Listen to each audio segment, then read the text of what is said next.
happy ending tonight to a tragic story that's grabbed a lot of attention. Shell the dog has been placed with a new home. Stray Rescue posted this picture on Instagram today. The agency reports Shell and her new owner are already inseparable. This dog's story first grabbed attention on Monday. Crystal Crisp dropped Shell off with a note asking that she be cared for. Crisp was found on Wednesday in her apartment. Police ruled her death as suicide. Friends say she recently learned her breast cancer had returned. Yo, YouTube, what's going on? Trey back again to hit you with a video. Now, this video right here comes out of Missouri. Big shout out to all my peeps, all my family in Missouri holding it down. It's a very sad situation. This story is actually very touching because I had somebody very close to me, and she wasn't near about this woman's age that died from breast cancer. That was my first cousin, Judy. May she rest in peace. She died some years ago. Matter of fact, it was back in 2004 when she died from breast cancer, only at the age of 26 years old. She was 26 when she died of breast cancer. So breast cancer, it does not discriminate who it targets. It does not discriminate how old you are or how beautiful or how fine you think you are. No, if you got it, it's a good chance. You know what I'm saying? It's a good chance that you're going to have a lot of issues. And sometimes, most of the cases in death, sometimes people can beat it, but sometimes it comes back. Like my cousin thought she beat it, and then it came back more aggressive than the first time. She lost one breast, and then it went to like the other side. Then she had complications over there, and then she just started losing weight. She was in so much pain, crying every day.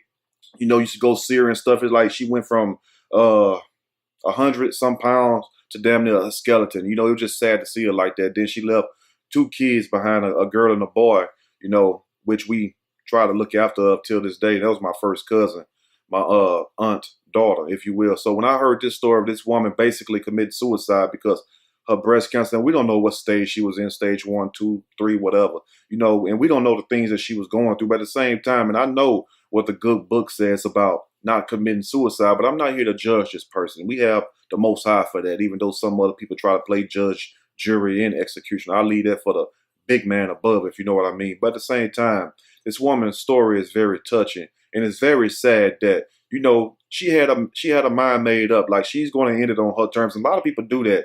You know what I'm saying? Like the doctor that used to help assist people with suicides, his name Dr. Kevorkian.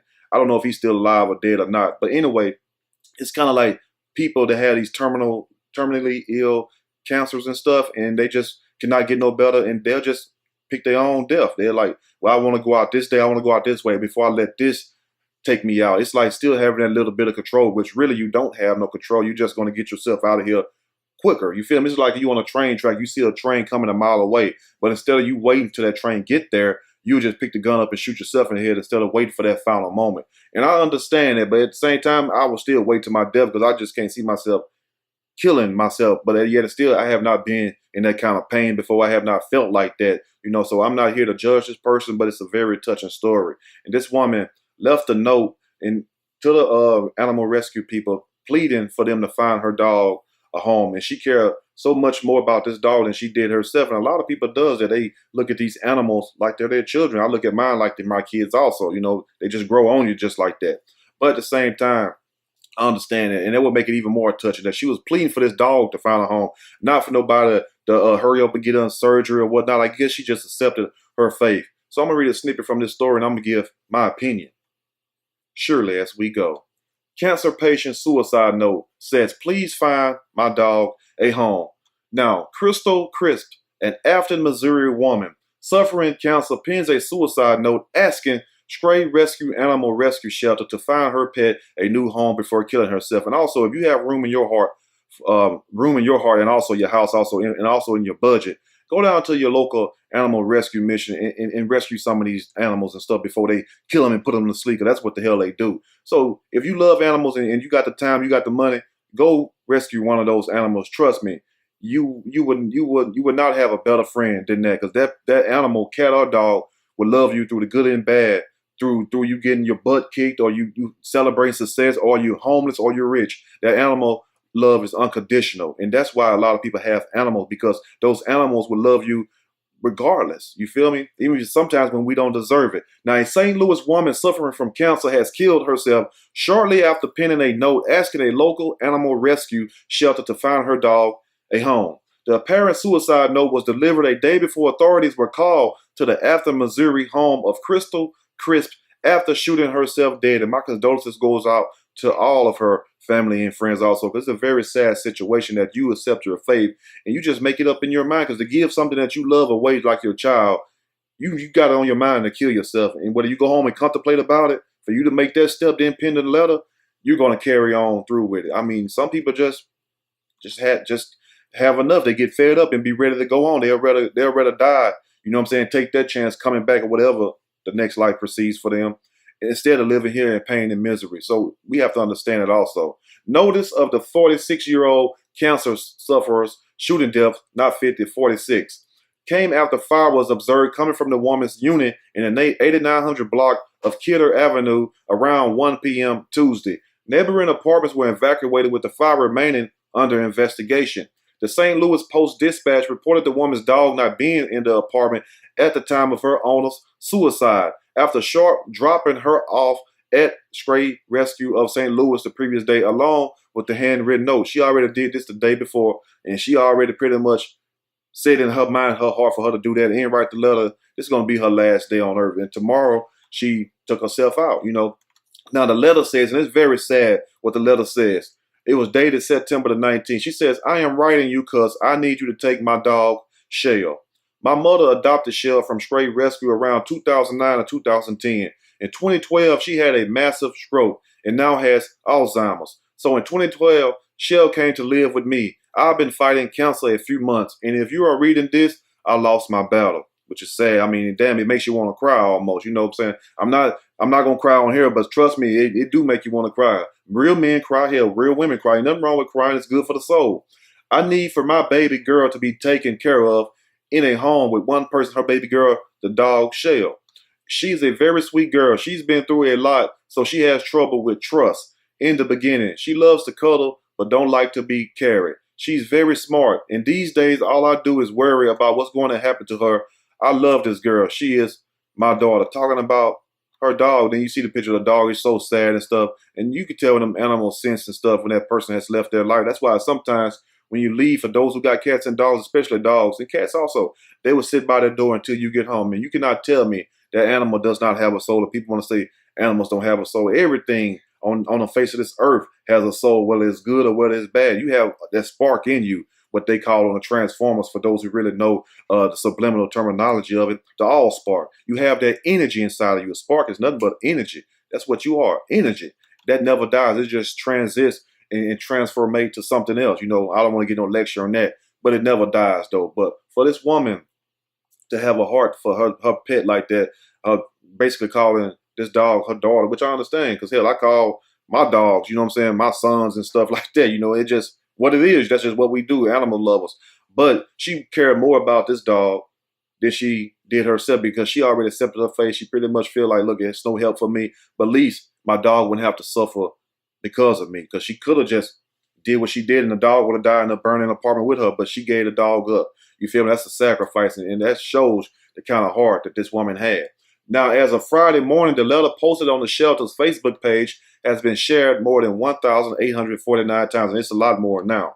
Many people have asked to take Shell in, and on Wednesday, the shelter said that they found her a new home and had been, the animal is also doing okay. I don't know why they wrote that like that. They say they found her a new home and that she is doing okay. Now, the news reported Shell's owner working as a Metro bus driver for 18 years. Her close friend and colleague Sharon Heister Harris told of Sharp having breast cancer several years ago, only for the disease to make a comeback earlier this year. In the same way it was my cousin. She had it even before she was 26, because she just didn't have it at 26 and died right then. No, she already had it. And we were telling my cousin, you need to go to the hospital. We were telling Judy that, please go to the hospital, take care of yourself. But she wasn't taking care of herself right. And next thing you know, I seen her again. She just don't even look like her regular self. It just started not eating and everything. I don't know. And it just said it was hurting her in every way, like all in her chest and stomach. I didn't understand that, because, you know, I'm not a woman. I didn't understand. I didn't know what to do but cry and hold her and, you know what I'm saying, and help out what I could with medical stuff. So it's a lot that these women go through with breast cancer. So when people play with people that have cancer and these other illnesses, it's very sad, and it shows the kind of person that they are. Now, She says also, I think she just decided she couldn't deal with it anymore, said Heister Harris. Crisp had no children of her own. She had no children of her own. That's why she looked at this dog just like her daughter and treated animals as her kid, according to those who knew her. And also, the dog found the home and everything, as you all will see in the picture. So it's a good thing. You know, it does have a happy ending in the end because, you know, like most stories do, it start off sad, but if you stick around long enough, it'll get better. So at least the dog found another home. And this woman, hopefully, you know, if that's all that she wanted, hopefully she can rest in peace. But a lot of you are going to say, well, she can't rest in peace because she committed suicide. Leave that up for the man above, because guess what? If you get some kind of cancer or sickness or something, would you want somebody talking about you like that? I mean, let's just be for real. Let's just call a spade a spade. You feel me? I mean, it's her life. It's going to be her judgment with the Most High for those who believe. So leave that up for them. So it's no need to come in the comment section saying, well, she did this, she did that. We know it's wrong to kill yourself. But at the same time, could you live with that burden? Could you live with that pain, taking all those medications, losing weight, getting your breast cut off? Think about all that before you try to judge somebody. If you like the video, push that like button. If you like the video, subscribe to the channel and definitely share the video. I mean, this is one of the most saddest videos that I have done in a long time, just because the person, you know what I'm saying, and she wasn't on the run from the police. She wasn't shooting at nobody. She wasn't being messy on Facebook, World Star, YouTube. She wasn't making videos down to people. No, it was just a regular woman who was suffering with a very serious illness, and she still cared more about something other than herself, even if that person, even if that thing was a dog. It goes to show you the power of the human spirit. And for that, I honor her for that, because she could have just been wallowing in her misery and just said, you know what, the hell with this, I'm going to kill a dog, I'm going to kill myself, I'm going to go kill other people. No, she chose to do what she wanted to do and take herself out. It's her life. I mean, she does have that right. If she don't want to be here no more, she have every right to take herself out of it. Let's just keep it real. Anyway, y'all stay blessed. Have a lovely day. And also, if you have people that have cancers and other illnesses, check on those people and make sure you're eating right, because the truth is most of these cancers enter your body through food. It's basically what you consume that gives you cancer. It's not necessarily that you breathe in, you just walk down the road, you wake up one morning with cancer. No, it has to come in. You know what I'm saying? Now, I'm no doctor, but can't no doctor not dispute that. That's common knowledge, because you're not born with these illnesses. You feel me? You inherit these illnesses, or you get them later on in life. But most of the cancers that people get, if they do their research, it comes from the food that you eat. It comes from the stuff that you ingest in your body, because you putting it inside your body, and that transform into other things. Anyway, y'all stay blessed and go get checkups twice a year. Some of y'all don't want to get checkups. You scared if you got diseases like syphilis and AIDS and whatnot. I mean, come on. You shouldn't be out there doing all that grinding, if you know what I mean. Go get yourself checked up and make sure that you're healthy also. Till then, y'all stay blessed. I'm out.